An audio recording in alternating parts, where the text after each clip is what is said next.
Hello दोस्तों, कैसे हो आप सब। एक छोटे से ब्रेक के बाद मैं वापस आ गया हूँ एंड अब कोशिश करेंगे हम वीडियोस रेगुलर इंटरवल्स पे अपलोड करते रहें। आज की वीडियो में हम एक बहुत ही इंटरेस्टिंग पजल सॉल्व करेंगे। बहुत मज़ेदार है, बहुत मज़ा आएगा आपको सॉल्व करने में। और जैसे आपकी स्लाइड पहले बता ही रही है, उसको हम सॉल्व या कैसे करेंगे, दिखाएंगे कैसे, प्रूफ कैसे करेंगे यूजिंग मैथमेटिकल इंडक्शन। तो सबसे पहले हम देखते हैं कि जो हमारा क्वेश्चन है या फिर जो हमारा पज़ल है वो क्या है। आप लोगों ने चेस कभी ना कभी देखा तो होगा, सबने खेला ना हो, लेकिन ये तो पता होगा कि चेस बोर्ड होता कैसा है, उसमें जो पीसेस है वो कैसे मूव करते हैं।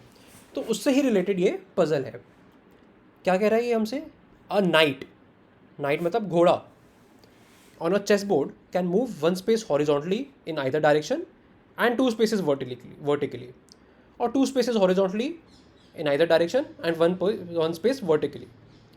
तो ये हमने पहले घोड़े की चाल डिफाइन कर दी, जो हम हिंदी में वैसे बोलते हैं कि ढाई चाल चलता है वो। दो स्क्वेयर्स अब हॉरिजॉन्टल चल सकता है, वन स्पेस हॉरिजॉन्टल लेफ्ट या right and two space vertical ऊपर या नीचे। तो ये हमने घोड़े की चाल डिफाइन कर दी। अब हमें बोला है कि suppose we have an infinite chess board. तो एक चेस बोर्ड है जिसमें इनफाइनाइट नंबर ऑफ स्क्वेयर्स हैं, वेर और हमने स्क्वेयर्स को नंबर कैसे करा है, आइडेंटिफाई कैसे करा है, using notation m comma n, where m and n are non negative integers. use mathematical induction to show that a knight starting at 0, 0 can visit every square using a finite sequence of moves। तो एक बार हम देखते हैं जो question है ये हमसे क्या कह रहा है। ये कह रहा है कि एक चेस बोर्ड है जो इन्फानाइट है। यहाँ तक क्लियर है। अब इसमें हमने क्या करा है, एक घोड़ा दिया है एट द स्क्वायर 0, 0। एक 0, 0 मतलब स्टार्टिंग पॉइंट पे एक नाइट रखा है। Now we have to prove कि ये जो नाइट है ये हर एक स्क्वायर कवर कर सकता है on that chess board in finite sequence of moves. Better clarity के लिए हम आगे चलते हैं। तो सबसे पहले जो हम क्वेश्चंस में इसको सॉल्व करने के लिए यूज़ करेंगे वो हमने डिफाइन कर देते हैं। हम notation i comma j use करेंगे, वेयर आई मतलब row and j is the column. और ये तो हमें गिवन है knight as at 0, 0 at the start. तो ये मैंने चेस बोर्ड की एक पिक्चर ली है। इसमें आपको जो नंबरिंग दिख रही होगी वो दिख रहा होगा ABCD एंड वर्टिकली देखें तो 1 2 3 4। ये मैंने जो स्क्रीनशॉट है ये मैंने chess.com से लिया है, वहाँ पे वैसी नंबरिंग होती है। इस क्वेश्चन के लिए मैं आपसे रिक्वेस्ट करूँगा आप ऐसा समझो इसको कि दिस इज़ आर 0, 0 0, 1, क्योंकि रो सेम है, कॉलम मेरा 1 हो गया, 0, 2 0, 3 so on and so forth. And ये जो नंबर्स है इनमें से 1 सब्ट्रैक्ट कर दो, यहाँ 1 है तो 0, 2 है तो 1, 3 है तो 2 और ऐसे। तो अब क्वेश्चन कह रहा है कि घोड़ा मेरा यहाँ रखा हुआ है 0, 0 पे और मुझे प्रूफ करना है कि ये हर एक स्क्वायर विजिट कर सकता है इन finite number of moves. Red cross मैंने अभी इन पे डाला है कि जो इसकी पॉसिबल मूव्स है व्हेन इट इज़ एट 0, 0। चलो सोल्यूशन पे बढ़ने से पहले मैं बोलूँगा कि आप लोग पहले सोचें कि हम इसको कैसे प्रूव कर सकते हैं। इतना तो हमें पता चल गया कि हमें मैथमेटिकल इंडक्शन का यूज़ करना है। मैथमेटिकल इंडक्शन का यूज़ करना है तो दो चीज़ें काफ़ी सिमिलर है। एक हम पहले बेसिस स्टेप लेंगे, फिर एक हाइपोथेसिस लेंगे और फिर हम इंडक्टिव स्टेप लेंगे। तो सबसे पहले हम बेसिस स्टेप पे चलते हैं। आप लोग सोचो कि हमारा बेस स्टेप क्या होना चाहिए। अगर ये 0, 0 पे है and it has to cover all the squares, तो बेस स्टेप मेरे हिसाब से हम कह सकते हैं कि जो उसका 0, 0 के एडजॉइनिंग स्क्वायर्स हैं दैट इज़ दीज 3 स्क्वायर्स 0, 1 1, 0 1, 1। ये 3 इसके बेस स्टेप होने चाहिए। अगर वो यहाँ से इन तीनों स्क्वायर्स को फाइनाइट नंबर ऑफ मूव्स में कवर कर सकता है तो हम बोल देंगे हमारा बेस स्टेप क्लियर है। फिर हम हाइपोथेसिस एक फॉर्म करेंगे। तो देखते हैं आगे। बेस स्टेप जैसे मैंने बोला, हमने लिया I plus j is less than equal to 2। तो पॉसिबल वैल्यूज़ कौन कौन सी आई, 0,0, 0,1, 0,2, 1,0, 1,1, 2,0। इसमें से 0,0, 0,1, 1,0, 1,1 ये तो मैंने पहले डिस्कस कर लिया जो एडजॉइनिंग स्क्वेयर्स हो गए।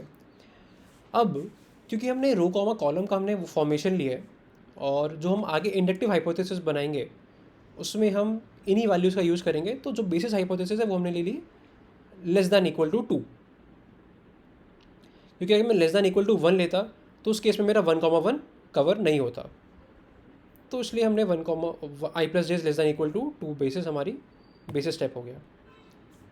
तो ये हमारे कितने केसेस हैं, 1, 2, 3, 4, 5, 6, 6 केसेस हैं। 6 में से 0,0 मेरा स्टार्टिंग पॉइंट है ऑलरेडी, तो ये तो हमारा ऑलरेडी कवर हो चुका है। अब मुझे इन 500 पॉइंट्स के लिए प्रूव करना है कि I can cover these 5 points in finite number of steps.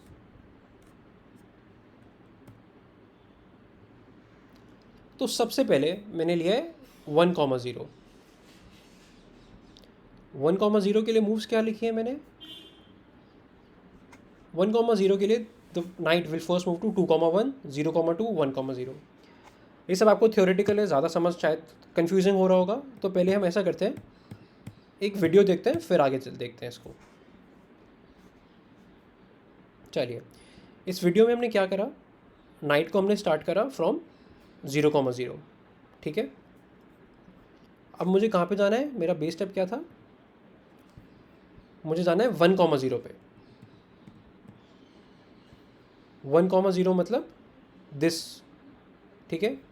तो अब पहले तो हमने देखा, अब हम देखते हैं कि इस वीडियो में देखो स्टार्टिंग में नाइट का है 0,0 पे। हमें चेक करना है कि वो कौन कौन से स्क्वेयर्स पे जा सकता है। हर एक स्क्वेयर पे जाने के जो 2 एडजेसेंट स्क्वेयर्स हैं इसके 1,0 एंड 0,1, 2 तरीके हैं। तो इस वीडियो में हम वो सारे तरीके कवर करेंगे। तो पहले क्या करा है हमने, पहला स्टेप वो आया इधर, ये क्या हुआ मेरा, रो मेरी शिफ्ट हुई 0, 1, 2, 2,1 पे। 2,1 से हम गए 2,0 पे और 2,0 से हम आ गए, रो मेरे 1 है और 0 है 0,1 पे, ठीक है। तो ये देखा मैं 3 नंबर ऑफ स्टेप्स, पहले मैं गया इधर से इधर, इधर से इधर, इधर से इधर, third step I am on the second square. Similarly एक और तरीका है वो देखते हैं, if instead of this square I move to this square and then I come over here. तो ये भी 3 स्टेप्स में कवर हो गया। अगर आप इसकी नंबरिंग देखोगे तो ये हो गया मेरा, अच्छा sorry, this is my rows right, so this is my second row, first column 2,1, इधर से we went over here, so that is my first row 1, 2, 3, 4, fourth column and then I moved on to first row second column. तो ये तो मेरा cover हो गया। अब I will check second row first column, इसको जाने के भी 2 तरीके देखेंगे and both would be in 3 number of steps. तो first I go over here, then I move to this and third step पे I am on the second row first column. Similarly एक और तरीका है, this is also in covered in 2 steps. तो इसी को मैंने यहाँ पे नोटेशन में लिखने की कोशिश करी है।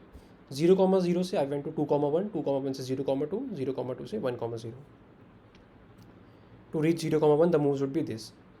तो इन दोनों को हमने लिख दिया है और इसकी वीडियो भी बना दी है।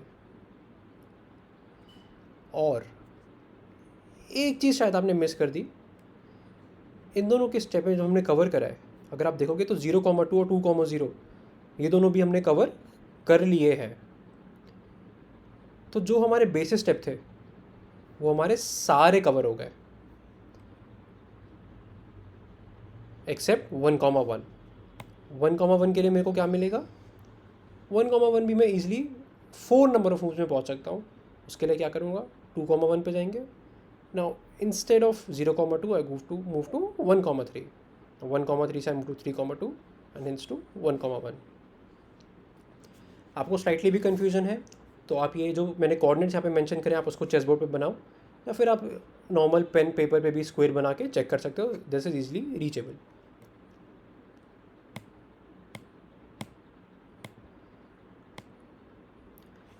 अब मेरा बेसिस स्टेप हो चुका है, तो अब मैं क्या करूँगा, अब मैं अज्यूम करूँगा कि मेरी इंडक्टिव हाइपोथेसिस ट्रू है। और मेरी इंडक्टिव हाइपोथेसिस क्या है, that the knight can reach any square i comma j for which i plus J is equal to k, where k is an integer greater than 1। और मेरे को proof क्या करना है, knight can reach any square i comma j for which i plus J is equal to k plus 1, इधर मैंने plus 1 डाल दिया, ठीक है। अब जो मेरा बेसिस स्टेप था, दैट वाज, बेसिस स्टेप क्या था मेरा, I plus J is less than equal to 2। तो मैं कह सकता हूँ कि जो k प्लस 1 की वैल्यू है, या फिर यहाँ मैं जो प्रूव करूँगा, दैट इज एटलीस्ट 3, मतलब greater than equal to 3। Make sense? I hope आपको ये क्लियर हो रहा होगा। क्योंकि अगर यहाँ पे k प्लस 1 की वैल्यू 3 से कम होगी तो फिर मेरा बेसिस स्टेप में आ गया वो, विच इज़ ऑलरेडी प्रूव्ड, तो इसलिए यहाँ पे मिनिमम वैल्यू आ गई 3। Now because k plus 1 is at least 3, I can say i and j is at least 2। अगर i की वैल्यू कम से कम 2 होगी,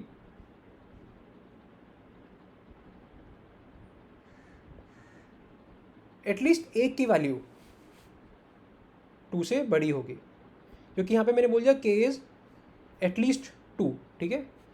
तो अगर k यहाँ पे i plus J is at least 3, तो हमें एक की वैल्यू तो एटलीस्ट 2 आएगी आएगी, वरना वो हमारा जो k प्लस 1 की is equal to greater than equal to 3 जो कंडीशन है, दैट वोंट बी ट्रू। तो हमारे यहाँ पे दो केसेस बनते हैं, कि या तो i greater than equal to 2 होगा, या तो j greater than equal to 2 होगा, ठीक है। अब अगर मैंने अज्यूम करा i is greater than equal to 2, then by inductive hypothesis there is a sequence of moves ending at I, 2, j, 1। और ये मैं कैसे कह सकता हूँ, because i minus 2 plus j plus 1, इन दोनों को i प्लस जे, बेसिकली इन दोनों को अगर मैं ऐड करूँ, gives i plus j minus 1, ठीक है।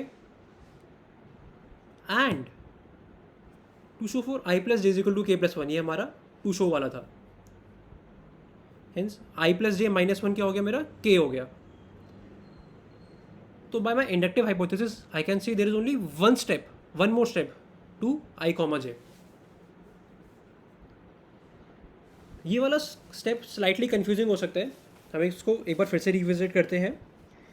हम k की वैल्यू से शुरू करते हैं, क्योंकि हमने बोला because k plus 1 is greater than equal to 3, at least one of i and j is at least 2, ठीक है। दो केसेस बन गए, या तो i greater than equal to 2 हो या तो j। अब मैंने एक केस लिया, if i is greater than equal to 2, then by inductive hypothesis there is a sequence of moves ending at i minus 2, j plus 1, because i minus 2 plus j plus 1 is equal to i plus j minus 1, which is indeed equal to k। Hence, there is only one step to I, j। Similarly, अगर हम j की value greater than equal to 2 ले लें, तो एकदम ही same procedure से मैं ये प्रूव कर सकता हूँ। जब मैं फर्स्ट टाइम ये पजल सॉल्व कर रहा था तो मेरे को थोड़ा कन्फ्यूजिंग सा लगा था। मेरे को पता था कि मुझे इंडक्शन से सॉल्व करना है, लेकिन मैं बेस स्टेप के बाद अटक ही गया था कि how can I proceed further. ये जो स्टेप है i is greater than equal to 2 की एजम्पशन वाला, या फिर because k plus 1 is greater than equal to 3, at least one of i and j is at least 2, ये मेरे हिसाब से काफ़ी इंपॉर्टेंट है। क्योंकि यहाँ से एक बार अगर मैं ये आइडेंटिफाई कर लूँ कि मुझे ऐसे आगे बढ़ना है, फिर मेरे को पता है कि मेरे दो केसेस बनेंगे, i is greater than equal to 2 या फिर j is greater than equal to 2, and from there I can use my inductive hypothesis to show कि yes that is easily reachable. मुझे एक पज़ल काफ़ी इंटरेस्टिंग लगता है, काफ़ी मज़ा आता है सॉल्व करने में। आई होप आप लोगों को भी कुछ नई चीज़ देखने को मिली होगी, कुछ नया चीज़ सीखने को मिला होगा। अगर आपको ये वीडियो पसंद आई या फिर कोई प्रॉब्लम भी लगी वीडियो में, आप वो कमेंट्स में लिख सकते हैं। We will definitely try improving over time. And आपको क्या अच्छा लगा, क्या अच्छा नहीं लगा, आप और क्या देखना चाहते हो इस चैनल पे, आप सब कुछ कमेंट्स में लिख सकते हैं। तो वीडियोस देखते रहिए, नई नई चीज़ें सीखते रहिए। Keep growing, keep learning. See you guys next.